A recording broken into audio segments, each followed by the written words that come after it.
Any of the Cheerios that you find, you're welcome to them. Those look like Fruit Loops. They're not Cheerios. It's Cheerios is breakfast champions. Fruit Loops are for those that wish they were champions. Wow. You guys need too much sugar.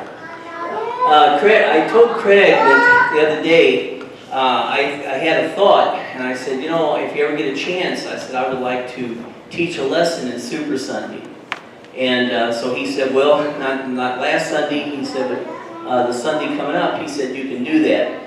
And so it's been a long time since I got up here to talk to you guys, and so it's kind of different for me. But I want to talk about doing the right thing. How many of you know there's a right way to do things and a wrong way to do things? Okay? And so how many of you dressed yourselves this morning? Or before you came to church, how many of you chose your clothes? Okay? And Craig and probably Amanda had to put his out for him.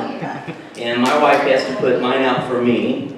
But how many of you made your own choice? Okay? So you had to decide what your top was going to be, whether you're going to wear shorts or a skirt or a dress for the girls.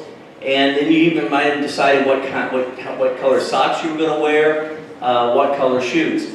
And so every day we make decisions, and we make lots and lots and lots of decisions. And the thing is, though, for every decision you make, there's a consequence.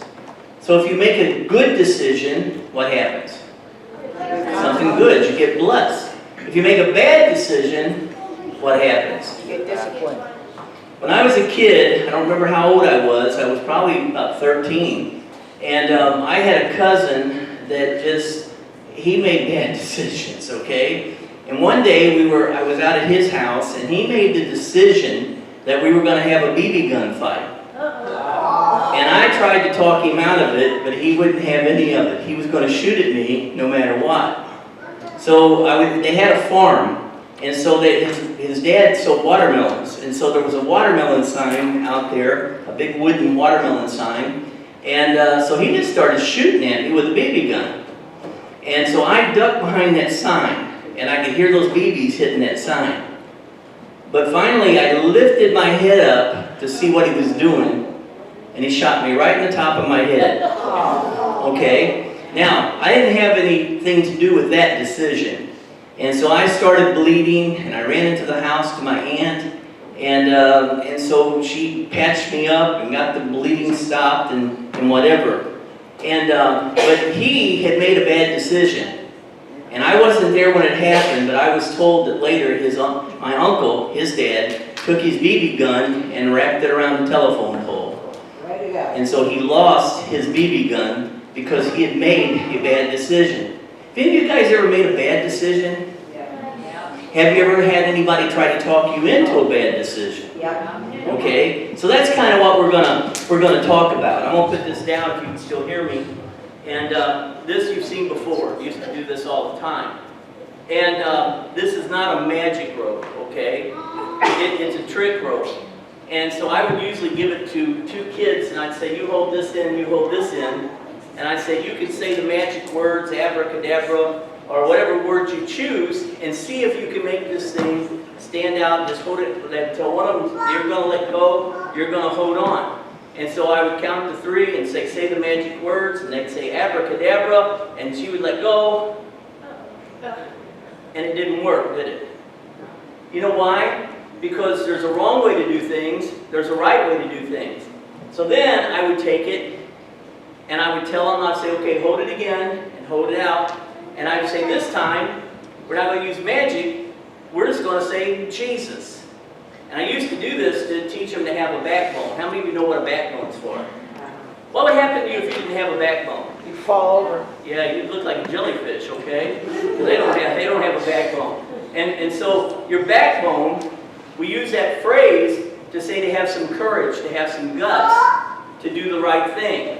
And so I would tell them this time, don't say abracadabra, I'd say Jesus. And then I would tell her to let go, and she would let go. Wow. And the rope would just stay stiff, okay? It's because there's a right way to hold this rope, and there's a wrong way to hold this rope. If I hold the rope like this, it won't stay out. Wow. But if I turn it over and go like that, it will. Because there's little joints in there that make it. So I'm not talking about magic tonight, okay? I'm saying I could do this trick to people and they say, wow, how did he do that? Well, it's all in knowing how to do it. There's no magic to it. It's knowing how to make the right decision, the right way to hold this rope. And that's the way life is. Life is about making right decisions. I had looked up a scripture. In fact, Brother McGee, I had a different text for tonight, and Brother McGee read something out of Isaiah, the 5th chapter, in verse number 20, and it says, "Woe unto them that call evil good." You think we're living in a time when people are starting to call things that are really wrong right? Yeah. Okay? Got all these marijuana laws, and any of you that have been around for a while, you probably got somebody in your family that drugs has messed up or destroyed in the process of destroying. Yeah. Okay? So they made a decision to start making things legal. That's a bad decision, okay? And they're already reaping consequences for it. But woe unto them that call evil good. I don't want you guys to grow up calling wrong right, okay? So they call evil good. It says, and they call good evil. How many of you have ever been made fun of because you go to church or because you try to do the right thing? So they're calling good evil. And then it says that put darkness for light. When you go home tonight, if it's dark in your room, what's the first thing you guys do? Put the light switch. Turn on the light. You don't try to go through the darkness, do you? But some people live in the dark. The light bulb's never gone off for them. So they call put darkness for light and light for darkness. That put bitter for sweet. I started to bring some salt and some sugar. How many of you know that when you look at them, they look pretty much the same, don't they? Yeah. But do they taste alike? No. No. One's sweet and one's not so sweet, okay? It's kind of bitter if you take a mouthful of salt. So the Bible says that these people we call bitter for sweet and sweet for bitter. What would happen tonight if we had a whole bunch of people in the city that decided that every time they seen a stop sign, they said, we're just going to go? Amen? Yeah, a lot of them already do that. That's kind of my point, okay? I know that when I drive from here to Broadway, I have to stop at every street, whether there's a stop sign or not. You know why? Because a lot of people don't stop at their stop sign. And I have to watch for that because people just don't follow the rules. There's a right way to live, and there's a wrong way to live. What if we started calling up, down, and down, up? You get on the elevator, you want to go to the second floor, and you push the down button. Are you going there? No, you're going to the basement. That's where you're going. And so we've got to learn how to do right things because right has a blessing and wrong doesn't. I wrote down just a couple of things that I thought I'd catch on. There's so many things that people are making wrong decisions about, but I just want to talk to you guys about two things. Number one, I want to talk to you about music. Okay? How many of you know there's good music? Yes. And how many of you know there's bad music? Because music's a tool. The reason that we always have music in the church is because music blesses, all right? Music has a power to move people in a direction. And so good music moves you in a good direction. Bad music moves you in a bad direction. Okay? And so good music doesn't have to just be Christian music. How many of you think Happy Birthday is a pretty good song? I like Happy Birthday. Especially when it's being sung to me, okay? I like Happy Birthday. And that's not a Christian song, but it's not a bad song. How about the national anthem? That's not necessarily a Christian song, but it's a good song. So I'm not talking about you just have to sing Christian songs, but you have to be careful about what's good and what's bad. And so if it talks about sex and violence, is that good music? No. Well, now some of you got to start thinking. Because I see you with the little ear pods in your ears. Nobody knows what you're listening to. Mom may not know, Dad may not know, but you know. You know whether you're listening to things that edify and lift up or things that kind of just put you in a depressed, bad mood. And so you have to judge what's good and what's bad. Because there's a right kind of music and there's a wrong kind of music. So it talks about sex or violence, or if it has bad words in it. Can it possibly be a good song if it has cuss words in it? No, it cannot. But you guys have to make that decision. Because I can't follow you around. and choose your radio stations or the CDs that you buy. And so you need to think about that, whether you're living your life right or whether you're living it wrong. All right? What about friends? I just told you about my cousin. My cousin, he made a lot of bad decisions, okay? And my dad was always trying to keep me away from my cousin because he was always trying to get me to do what he was doing. And a lot of his decisions were not good decisions. Even after he became an adult, a lot of his decisions were not good decisions. And I had friends that had made some bad decisions growing up. I want you guys to make good decisions. All right, let's show you something real quick, okay? Remember, we're not doing magic tonight. Look, Donnie. Yeah. Oh, okay. So this is not a magic pen, okay? And this is not a magic balloon. But I want to stick this pen all the way through this balloon. I want it to go in one side and come out the other. And it can be done, okay? But I was thinking about if I would ask people, where should I put the balloon? You know, where should I stick the balloon? Well, some people would say, well, why don't you stick it right about there? Did that work? No. So is that the right way to do it or the wrong way to do it? Okay? Let's try another one. Maybe what I did is I went in the wrong side. So if I just turn it around a little bit, and I can do, this time it could probably work, right? Right. Wrong. Didn't work either. There's got to be a way to do it, because I've heard you can do it. From the bottom. So maybe I'll go right about there. No. That didn't work either. Maybe we'll try, we'll go from the, more from the top.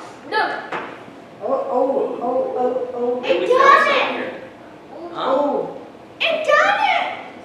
You know what? You can do it, can't you? It can be done, okay? But it can only be done if you do it the Right. right way, okay? So let me take this one, put it right there. Pull another one out. Some people, though, even though you tell them that's the right way, they still want to do it their way. Let me ask you this. How many balloons are you going to pop in life before it dawns on you that there's only one right way to do it? And you want to know what the right way is? The right way is that when a balloon is blown up, and when they make them in the factory, the thickest part of the balloon is right here on the bottom. Okay? So if you take this, and this little thing here has oil in it, if I can hit that spot, and you get some oil on your pen, and then you take it and you stick it in the bottom. Okay. That's easy. You come all the way back here where you tied it. You can go through it. No trick to it. There's no trick to it. It's just knowing how to do it. But see, people that don't know how to do it think it's a trick. When you try to tell people about Jesus, they don't believe you. They don't believe that living for the Lord is a good way to live. They want to try it like I've been telling you. They've been trying to, they go through life just busting balloons. And they don't have anything to show for it. But you know what? If you guys start making good decisions, I started as a kid. I didn't know much about serving God or nothing. But God saved me. I got saved in a Sunday school class. And I started trying to listen to the preacher, and listen to my Sunday school teacher, and listen to my youth leaders. And I just started trying to do what they were telling me to do. Because it looked like their lives were doing pretty good, and I wanted my life to do pretty good. Is there anybody here that wants to grow up and have a good life? Yeah. There's only one way to do it, and that's Jesus. You got to get Jesus. You can't just have Jesus on Sunday night. You need Jesus on Monday morning.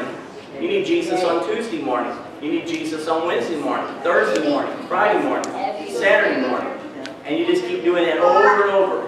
And you know what? There's a right way to live. There's a wrong way to live. Just like there's a right way to stick that through that balloon. And we've seen all the wrong ways, didn't we? And we showed you with the rope, there's a right way to hold it, to make it do that, and there's a wrong way to do it. And it's not magic. It's just knowing how to do it. You realize you guys come to Super Sunday every night so you can learn how to live? So you don't have to go through your life popping your balloons or trying to get your ropes to stay straight when it won't do it. You guys are going to have to decide. So we started with decisions. It's really easy in church if we say, who wants to live for the Lord, for you to raise your hand. And if Craig says, come up here and let's pray, it's easy to get up and pray because that's what everybody else is doing. I want to know what you're going to do tomorrow.